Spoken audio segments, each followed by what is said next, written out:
So when we look at movement, what do we see?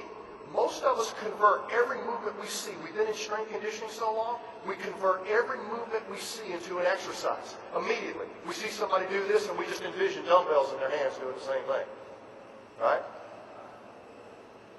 Do we look at the quantities or the qualities of movement? Because we've got to establish a minimum level of movement quality before we pound quantity, or what we've learned is the human motor learning system will not acclimate as quickly as it can. So, when somebody doesn't move well, the old medical paradigm said faulty parts. So if you don't squat well, you must have an anatomical problem in your knee.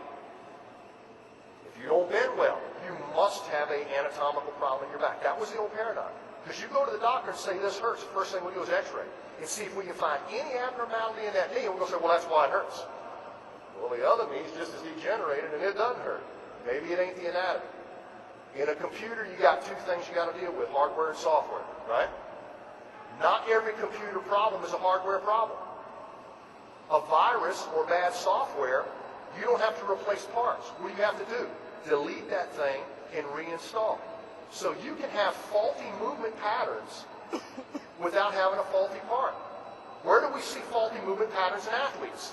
What about unilateral sports? Golfers swing that way. Pitchers and quarterbacks throw that way. There's going to be a 20-degree difference in their T-spine mobility. Does that mean we got to let it sit there? Or does that mean we can try to keep them balanced out against their asymmetry?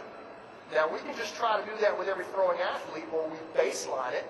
Because the great thing about having the movement screen baseline, you don't have to email me to see if you did the right exercise. How will you know you did the right exercise? The movement screen changes right away. You don't have to wait 3 weeks. This ain't strength. This is changing motor programming, coordination, timing, and flexibility. So this is cleaning up the movement pattern before you load it.